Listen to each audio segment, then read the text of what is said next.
እግዚአብሔር አይናችንን ሰብስቦ ልጁ ላይ ያርግልን። እውነቴን ነው የምነግራችሁ። ስለሌላ ነገር እያወራን ዘመናችን እንዳያልቅ ጊዜ የለንም። ኢየሱስ ሊመጣ በደጅ ነው። ስለ ብዙ ነገር እናውራ ካልን ርዕሱ አያልቅም፣ እድሜያችን ያልቃል። አያችሁ፣ ነካክተን ማንፈውሰው ብዙ ነገር አለ ቆስሎ የሚቀር። ኢየሱስ ካልን ግን እኛም ማንደርስበት ቦታ ገብቶ ይፈውሳል።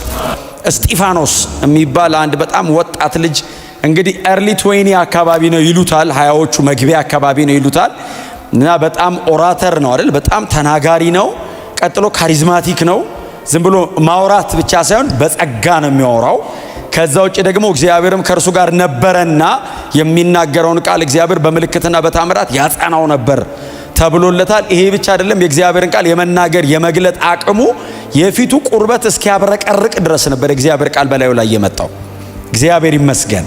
የእግዚአብሔርን ቃል እየተናገረ ፊቱ አበራ የሚል ቃል አለና የእግዚአብሔር ቃል በሙላት ሲመጣ ከውስጣችን ከመባረክ በመንፈስ ተነካው ከማለት ያልፋል ማለት ነው። አጥንት ላይ፣ ቆዳ ላይ፣ ስጋ ላይ ድረስ ይመጣል ማለት ነው። እና በዛ መጠን የእግዚአብሔር ቃል ግልጠት ፊዚካሊ አፌክት አድርጎታል።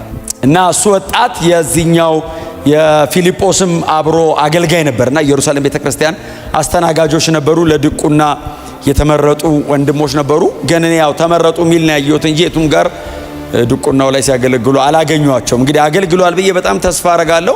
እስጢፋኖስንም ምዕራፍ 6 ላይ ተመረጠ። ወዲያው ወደ ምኩራብ ሄደ ነው የሚለው።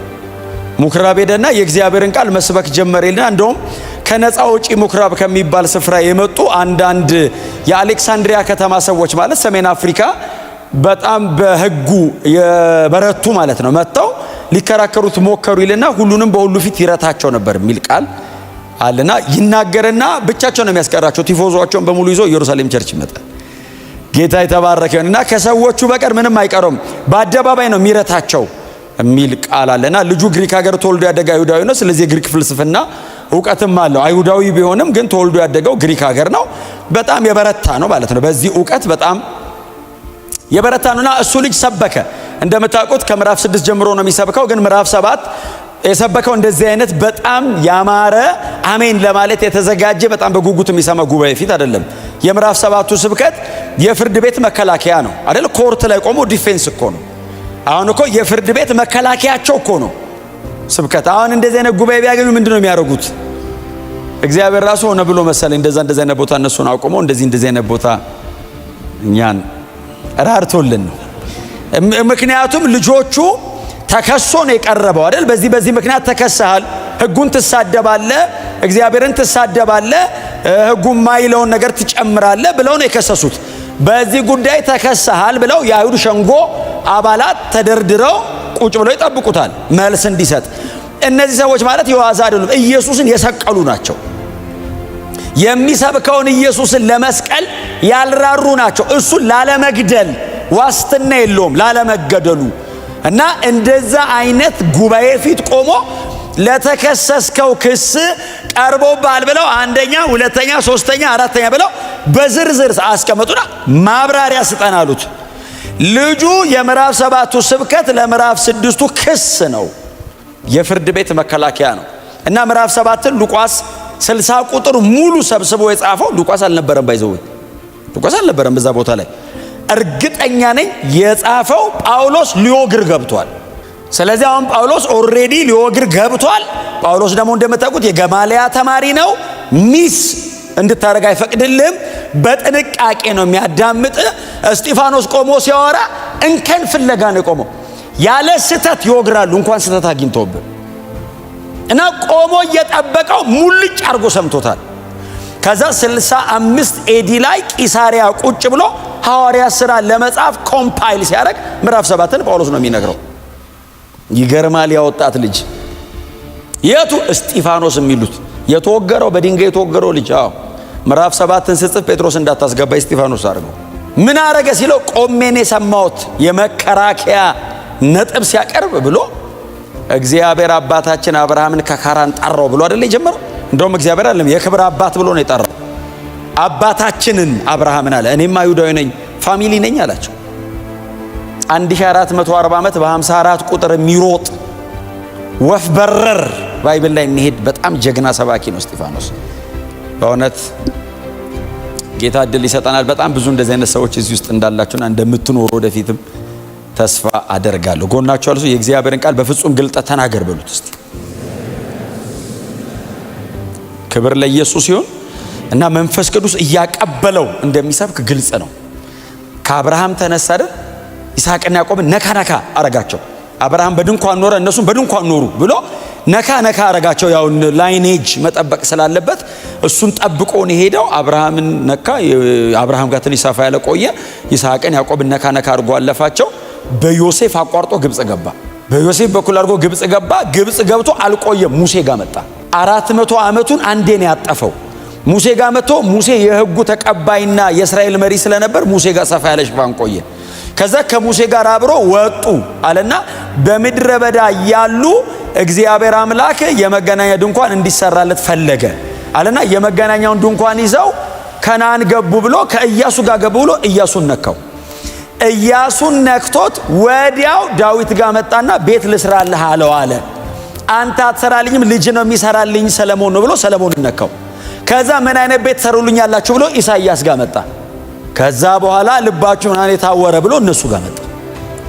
አውጥተው በድንጋይ ይህንን ሲሰብክ የፊቱ ቁርበት አበራ የሚል ቃል አለ። ይሄ ቆዳው ሲያብረቀረቅ እንግዲህ ቸርች ቢሆን ባይዘው አሁን እኔ ፊቴ ያብረቀረቀ ቢመስላችሁ ያብረቀረኩ ነው አይደለም ያልኩት። አሁን ቢመስላችሁ ምንድነው የምትሉት? ታየኝ ውስጥ ያለውን ነገር አየሁት ነው የምትሉት አይደል? በመንፈስ የምንለው ነገር አለ። እስጢፋኖስ ፊቱ ያብረቀረቀው ሊገሉት የተሰበሰቡ ሰዎች ማለት ነው። ምን ለመካድ እየጣሩ ያሉ ሰዎች ማለት ነው። ፊዚካሊ እዚህ ላይ ሲመጣ ፊቱ ነው የሚያበራው ተባሉ። አዎ የአማልክት ልጅ ያዩ አይደል? እስኪ መስላቸው ድረስ ፊቱ አበራ ይላል። ተነጋገሩ። ቁርበቱ እያበራ ነው አለው። አዎ ለኔ ብቻ አይደለም የሚታየኝ። አዎ ሰው ግን ከባድ ነው። ፊትህም እያበራ ይወግራል። ህግ እኮ ከባድ ነው መንፈስ ካልነካ። ይሄንን ሲሰብክ ሳውል የተባለው አይደል ጎበዝ፣ ገና ጳውሎስም ገና ያንግ ነው፣ በጣም አግሬሲቭ ነው እና ይጠብቀው ነበር። ከከተማ ወደ ዳር አወጡትና በድንጋይ ሲወግሩት አስወጋሪ ሆኖ የወጋሪዎቹ ልብስ ቆሞ ይጠብቃል። እስጢፋኖስን ካስገደለ በኋላ አይደል ምዕራፍ 7 ላይ ካስገደለ በኋላ ምዕራፍ 8 ላይ አማኞች በሙሉ ሲሰደዱ አላበቃም ጳውሎስ አይደል ሳውል የሚሉትም አይደል የሚለው ምዕራፍ 8 መጀመሪያ ላይ ሳውል የሚሉትም በአንዳንድ መንደሮች እየዞረ ለማሳሰርና ለማስገደል ፈቃድ ተቀብሎ ይሮጥ ነበር። ትላንትና አጠገቡ ያለው ወንድሙ የተገደለበትን ወንጌል ነው ይዞ ፊልጶስ ሰማርያ ይገባው። ትላንትና ይህንን ልጅ ጓደኛውን አስገድሎበታል። ያስገድላል ማለት ነው። አሁን ሲሰብከው ይቀበሉኛል፣ ይሰሙኛል፣ ያዳምጡኛል ብሎ አይደለም። ትላንትና አጠገቡ ያለ አብሮት የሚያገለግለው ወንድም በድንጋይ ተወግሮ ተገሏል። ዛሬ ወደ ሰማርያ ከተማ ሲገባ ፊልጶስ የሰማርያ ከተማ በጣዖታት የተጠቀጠቀች ከተማ ናት። የአሕዛቦች መናኸሪያ ናት። ከአይሁድና አሕዛብ ተጋብቶ የተወለደች ስለሆነች ሊያስገድለው የሚችል መልእክት ይዞ ገዳዮቹ መካከል ቆመ። ወደ ሰማርያ ከተማ ወረደ ይላል። አይ ቲንክ ቴዎፍሎስ ሲያነብ በጣም በጉጉት ነው የሚያነበው። ምክንያቱም የሉቃስ ትረካ በጣም አስገራሚ ነው። በጣም አስገራሚ ነው ትረካውና ቴዎፍሎስ ምዕራፍ 7 እስጢፋኖስ ተገደለ ተብሏል። ቴዎፍሎስ የመጽሐፉ ተደራሲ ማለትና የግሪክ ሀገር ከበርቴና ባለስልጣን ስለነበር ቀጥሎም ደግሞ የመጽሐፉም አሳታሚ ነበር ይሉታል። ተጽፎ እንዲቀመጥ የሚያደርግ ነውና አሁን እንደኔ ሐዋርያ ሥራን ጨርሶ አይደለም እየተመለሰ የሚያነበው የመጀመሪያ አንባቢ ነው። አሁን እናንተ የመጀመሪያ አድማጭ አይደላችሁም፣ ታስታውቃላችሁ አሰማማችሁ። እስጢፋኖስን ከኔ በላይም ደጋግማችሁ ብላችሁት ሊሆን ይችላልና ቴዎፍሎስ ግን እያነበበ ነው። ወይ ምናልባት እንግዲህ ትልቅ ሰው ስለሆነ ክቡር ሆይ ሂዝ ኤክሰለንሲ የሚል ከፊት ስላለው ባለስልጣንም ሊሆን ስለሚችል አጠገቡ የሚያነብለት ሰው ሊኖር ይችላል። እና ምዕራፍ 7 እየተነበበለት በእስጢፋኖስ ስብከት በፊቱ ማብረቅረቅ በጣም ተደንቆ እሺ እያለ ወገሩት ተብሏል። አስወጋሪው ሳውል ነው የሚል እያነበበ ነው። ቀጥሎ ምዕራፍ 8 ይሄ ሳውል የሚሉ ሰውዬ አላቆመም፣ እያሳደዳቸው ነው። ደቀ መዛሙር ተበትነውም አልበቃውም፣ እንደገና ለማስገደል እየሄደ ነው። ይሄ ሳውል የሚሉ ሰውዬ ታሌላ ገና ምዕራፍ 9 ጋር አልደረሰም። ዳነ የሚለውን አላነበበም ገና። ባለስልጣን ነው ብናስይዘው ጥሩ ነው። ወንጌል ቢሄድ እያነበቡልን ፊልጶስ ሰማርያ ከተማ ወረደ ሲለው እሺ ቀጥል። ከዛስ ወርዶ ምን አረገ? ትላንትና በወንጌል ምክንያት ተገሏላ ሰው ተወው ይሄን ወንጌል። ሰማርያ ከተማ ገብቶ ነገደ። ሰማርያ ከተማ ገብቶ ሌላ ርዕስ ያዘ። ሰማርያ ከተማ ገብቶ ኑሮውን ቀጠለ። ክርስቶስን ሰበከው። he was preached Christ alone። ወደ ሰማርያ ከተማ ወረደው ክርስቶስን። ሰማርያ ከዚህ በፊት ትንሽ ተነካክታለች አይደል? ወደ ውስጥ ባይገባባትም ዮሐንስ ወንጌል ምዕራፍ 4 ላይ ጌታችን ነክቷታል። ሲካር ድረስ ገብቷል። ሲካር ሴኬም the oldest city ነው። በእነ አብርሃም ዘመን ሴኬም የሚባለው ማለት ነው። አሁን ሲካር ብለውት ነው። ምክንያቱም ውሃ መቅጃው ራሱ አብርሃም ለይስሐቅ ለልጁ ለያዕቆብ የሰጠው፣ ያዕቆብ ደግሞ ለልጁ ለዮሴፍ ያወረሰው ነው። እንግዲህ በእነ ያዕቆብ ዘመን የነበረ ምንጭ ነው አይደል? ጌታ ኢየሱስ ሲገባ ያቺን ሴት ያገኘበት ቦታ ውስጥ ድረስ አልገባም። ኢየሱስ ለመቀደስ ስለሆነ ዳር ድረስ መጥቷል። ያው ኢየሱስ ጫፉን ከረገጠው ይቀደሳል እና ውስጥ ድረስ ለመግባት ጊዜ ስለሌለው ጫፍ ላይ ቆሞ ያቺን ሴት አግኝቶ፣ ያቺ ሴት ደግሞ ሰማርያ ካሉት ከተሞች መካከል የአንዷን አካባቢ ሰው ሰብስባ አምጥታለት ጌታ ኢየሱስ ክርስቶስ ወንጌል ሰብኮ ሄዷል። ፊልጶስ ዛሬም መጣ። ድፍን ሰማርያ ነው ጠቅልሎ የገባው። ፊልጶስ ወደ ውስጥ ክሮስ አድርጎ ገብቷል። ክርስቶስን ሰበክ። በጣም በትህትና ጎናቸው ሰው ክርስቶስን ብቻ ስበክ በሉት። እስቲ ጮክ ብሎ እኔ ክርስቶስን እሰብከዋለሁ በሉት።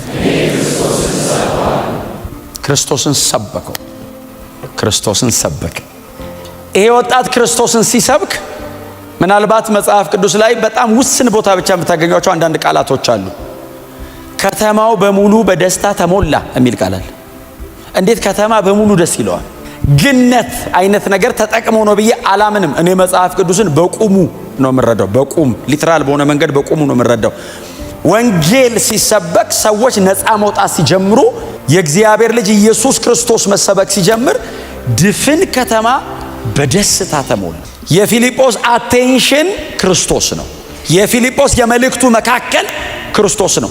ስለ ሌላ ጉዳይ አያወራም። ሌላም ነገር ሲሆን ሐሳቡን አይወስደውም። ታምራት ተደረጉ ይላል። ቀጥሎ ግን ፊልጶስ ሌላ ነገር ሰበከ አይልም። ወደ ታች ወረዱና አንብቡት። የኢየሱስን ስምና የእግዚአብሔር መንግስት ሰበከ ነው የሚለው። ቀጥሎ ሌላስ ምን ሰበከ? እስኪ ሰብክ ድረስ ነው የጠበቁት። ሲሰብክ ተአምራት ተከናውኗል። እግዚአብሔር በዚህ ስብከት በኩል ብዙ ምልክት አድርጓል። ምን ሰበከ? ቀጥሎስ የኢየሱስን ስም እና የእግዚአብሔር መንግስት ሰበከ የሚለው ቃል ትንሽ ጠንከር ያለ ቃል ነው የሚጠቀመው። የወንጌላይዞ አይነት ብቻ ሳይሆን ኬሩሶ ነው አይደል የሚጠቀመው ቃል። ዝም ብሎ ሰበከ ማለት አሁን አደባባይ ላይ ቆመን እንደምንሰብከው አይነት ስብከት ብቻ አይደለም። የፊልጶስ እንደ ትእዛዝ ነው ያወራው። ጌታን ብትቀበሉ ጥሩ ነው አይደለም ያለው፣ ተንበርከኩ ነው ያላቸው። ወንጌላዊ ሲኮን እንደሱ ነው የሚኮነው። ክብር ለእግዚአብሔር ይሁን። እና የሰበከው ኬሩሶ ነው፣ ትእዛዝ ነው። ኢየሱስ ክርስቶስ ብቻ ነው ብሎ ሰበከ። ድፍን ከተማ ተንበረከከ። ድፍን ከተማ ሐሴት አደረገ። መጽሐፍ ሲነግረን ወንጌል ሲገባ የሚገለጡ ነገሮች አሉ። ሲሞን የተባለ ጠንቋይ፣ እኛንን ጠንቋይ ያልነው በኋላ ላይ ነው ሉቃስ ወደታች ወርዱ ጠንቋይ የሚለው እንጂ የከተማው ሕዝብ ታላቁ የአምላክ ኃይል ብለው ነው የሚጠሩት። የእግዚአብሔር ኃይል ነው ብለው የሚጠሩት። ራሱን ጰራቅሊጦስም ነኝ ብሎ ይጠራል። የምጠበቀው መሲህ ነኝም ይላል። ኔኔቫ ለምትባለው ማምላክ ባል ነኝ ይላል። ብዙ ነው ብቻውን። እና ፊልጶስ እየሰበከ እያለ ሲሞን መጣ ይላል። ፊልጶስ ሆይ አለው። አቤት አለው። አንተ የምትሰብከውን ይህንን ወንጌል እኔ መቀበል እፈልጋለሁ አለው። እሺ አለው። የፊልጶስ ቢዝነስ አይደለም ጠንቋዩ። የሲሞን ማንነት የፊልጶስ ፕሮግራም ውስጥ የለም። ፊልጶስ ክርስቶስን ብቻ ነው የሚሰብከው። እግዚአብሔር አይናችንን ሰብስቦ ልጁ ላይ ያርግልን። እውነቴን ነው የምነግራችሁ። ስለ ሌላ ነገር እያወራን ዘመናችን እንዳያልቅ ጊዜ የለንም። ኢየሱስ ሊመጣ በደጅ ነው። ስለ ብዙ ነገር እናውራ ካልን ርዕሱ አያልቅም፣ እድሜያችን ያልቃል። አያችሁ፣ ነካክተን የማንፈውሰው ብዙ ነገር አለ ቆስሎ የሚቀር። ኢየሱስ ካልን ግን እኛም ማንደርስበት ቦታ ገብቶ ይፈውሳል። ጮክ በሉና ኢየሱስ በሉ። ክርስቶስን ሲሞን መቶ ተንበረከከ። ዋው አላለም ፊልጶስ። ማንም ሰው እንደሚድነው ነው መቶ ሄዳ ነው። በወንጌል ፊት ኖርማል ኦርዲነሪ ግለሰብ ነው። ተንበረከከ፣ እንደሚቀበሉት ተቀበለ። ከዛ አብሮ ተቀላቀለ። ፊልጶስ ከሲሞን ላይ አጋንንት አላወጣም። ሁሉም ጮሆ አይወጣም ማለት ነው። ረገጠው፣ ዶሚኔት ነው ያደረገው። ቴሪቴሩ ላይ መጥቶ እንዳይሰራ አረገው። ፓራላይዝ አረገው አይደል? ሁሉም አሁን እንደዚህ አይደለም። አሁን ይወስን እኮ ነው ጮሆ የሚወጣው አይደል? የብዙ ሰው እኮ ዝም ብሎ ነው ሄደው ቸርች መጥቶ ቸርች ሲመጣ በዛው ቀረ እንትን ከኋላ መንፈስ ቅዱስ እዚህ ያገኘው በቃ። እና የሲሞን ረገጠው። ሃይራርኪ ነው በጣም ዘግቶ ረግጦ ሰማርያን ይዞ ነበር። ገንጥሎት ወጥቶ ረገጠው። አልቻለውም፣ ሬዚስት አላረገው። ልቀበላለው ተቀበላለው ተቀበለ። አብሮ ተቀላቅሎ ሲኖር መጽሐፍ ቅዱስ ሲናገር ፊልጶስ አገልግሎቱን እየጨረሰ እያጠናቀቀ ስለነበረ የኢየሩሳሌም ቸርች ጴጥሮስና ዮሐንስን ለመንፈስ ቅዱስ ሙላት እና ያለውንም ነገር ደግሞ እንዲያስተካክሉ ላከቻቸው። ቤተክርስቲያን ሰዎቹ መጡ። ጴጥሮስ እንደምታውቁት በጣም አግሬሲቭ ነው። በጣም አግሬሲቭ። ድሮች እኩል ነበር። መንፈስ ወርዶበት ማቹር ሲያደርግ ደግሞ አግሬሲቭ ነው፣ አይታገስም። መጣ ጴጥሮስ እና እጅ ጭናሉ። እጅ ሲጭኑ በሐዋርያት እጅ መንፈስ ቅዱስ ሲታደላየ ሳይመጣ በእውነት አስቸጋሪ እኮ ነው። ተቃል የቆየ ነገር ቶሎ አይለቀም። ገነፈለበት። ተመልሶ ቦታውን መያዝና እሱም ያችን ኃይል ማከፋፈል ፈለገ። መጣና ጴጥሮስ እንደዚህ ያለው ጠቀም ያለ ስጦታ ይዞለት መጥቶ እቺን የምትሰጧትን ነገር ምን ሆነ አለ። እቺ እጅ ስጭኑ የምታድሏትን ነገር እኔም ባድል እንዴት አረጋለሁ? እኔ ብር ልስጣችሁና እናንተ እስቲ የሆነ ነገር አድርግና እስቲ እኔም ላድል ሲል ጴጥሮስ ምንድነው ያለው? አይ አለው ይሄ እግዚአብሔር ካልመረጠ በቀር አይሆንም አለውና ተጠንቀቅ፣ ንስሐ ግባ አለው። መጽሐፍ ሲናገር ሲሞንም ተንቀጠቀጠ፣ ፈርቶም በእነ ጴጥሮስ እግር ስር ወደቀና እንደዚህ አለ፣ እባካችሁ እግዚአብሔር እንዳይቆጣኝ ለምኑልኝ ሲል ራስ ይምርህ እንደሆነ ለምን አለው። ወደ ጸሎት ነው የገባው። መሃል ላይ ፊልጶስ ትቶት የሄደውን ሲሞን ጴጥሮስ ቆረጠው። ወደ ፊልጶስ ተመለስ አይደል? አሁን መጽሐፍ ወደ ፊልጶስ ተመለስና ፊልጶስን መንፈስ ቅዱስ መጣና ተነስ አለው። ወደ ልሂድ ሲለው ወደ ይሁዳ ምድረ በዳ ሂድ አለው። በእውነት እግዚአብሔር ሲመራ እኮ እንዴት ከባድ ነው። መቼስ እኔ አሁን ፓስተር ያለን አሁን እዚህ ጋር ቆሜ ይሄን ሳወራ ከባድ ቢሆንም ግን እግዚአብሔር ሲመራው ከትልቅ ሪቫይቫል አሁን የሰማሪያ ሪቫይቫል እኮ በፊልጶስ ምክንያት እኮ ነው የመጣው። ምክንያቱ ፊልጶስ ነው፣ ጴጥሮስ አይደለም። ፊልጶስ እንደዛ እያመሰው ፊልጶስ እየተባለ መንፈስ ቅዱስ መጣና ውጣ ከመሃል አለው። የሊድ አለው። ወደ ምድረ በዳ ደግሞ እኮ የሚመርጠው ፊልጶስን መጣና ተነስ አለው። ወደ ይሁዳ ምድረ በዳ ሂድ አለው። ከዛስ ምን እንደምታገለግል እነግርሃለሁ፣ ተነስ ውጣ አለው። ለጴጥሮስና ለዮሐንስ ትቶ ፊልጶስ ሩጫ ጀመረ። ደሞስ በእግር ነው የሚሄደው እየሮጠ ይሁዳ ምድረ በዳው ሲገባ፣ ምድረ በዳ እንደዚህ ቆማ አታወራም። ንፋስ አለው፣ አቧራ አለው፣ ከላይ እሳት ነው፣ ፀሐዩ ከስር አሸዋ ነው። ፊትን ሸፍነ ነው የምታወራው። ጆሮ ላይ ስለሚጮብ ነፋሱ ፊትን ካልሸፈንክ አትደማመጥም። ፊቱን ሸፍኖ ሲሮጥ አንደኛ ሀገር ሰው ኢትዮጵያዊ ነው ይለዋል። በሰረገላ ተቀምጦ ህንደክ የምትባለዋ ንግስት የገንዘብ ላይ የተሾመ ነው፣ ፋይናንስ ሚኒስትር ነገር ነው። እንደዚህ ያራገቡለት ያነባል። ድሮም እናነብ ነበር። ያነባል አይደል? መረዳቱ ላይ ነው ችግሩ እንጂ አልገባውም የሚል ቃል ስላለ ነው። እኔ አይደለሁም። አይ መጽሐፍ ቅዱስ ስለሆነ ነው አይደል? ብርሃን ይጠይቃል፣ የመንፈስ አብሮት ይጠይቃል። ሌላ መጽሐፍ ይረዳል። በሌላው አይቶት ነው። እና እያነበበ ሲሄድ መንፈስ ቅዱስ ፊልጶስን በጣም ለመንፈስ ቅዱስ ያላቸው ቅርብነት ፊልጶስ ምን አለው? ወደ ሰረገላው ተጠጋ አለው።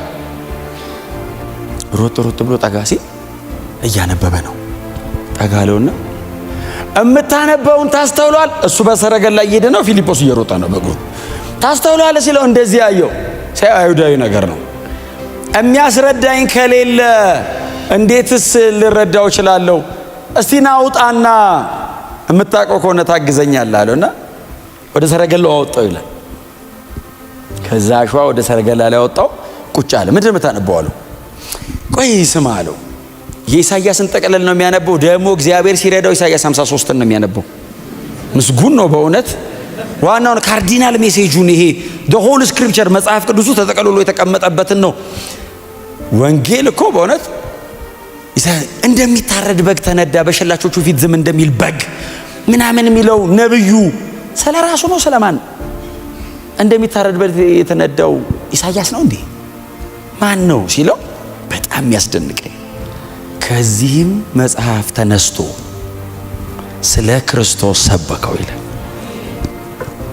ተረገለው በእውነት ርዕስ ያስቀይራል። የሰውየው አለባበስ ርዕስ ሊያስቀይር ይችላል። በዛ ላይ ዝም ብሎ አይነት ሰው አይደለም፣ የገንዘብ ሹም ነው። ፊልጶስ ሲያገኘው ከዚህ መጽሐፍ ተነስቶ ክርስቶስን ሰበከውና ከዛ ሰውየው እንደዚህ አለ፣ እንዳልጠመቅ ምን ይከለከለኛል? እርግጠኛ ነኝ ኢየሩሳሌም ተጠምቆ ነው የመጣው። አሁን ወንጌል በራለት። ምንድነው ማህተም ማድረገው? እንዳልጠመቅ ምን ይከለከለኛል ሲለው ኢየሱስ ክርስቶስ የእግዚአብሔር ልጅ እንደሆነ ካመንክ አለው። አመኛለሁ አለው። ና እንውረድ አለው።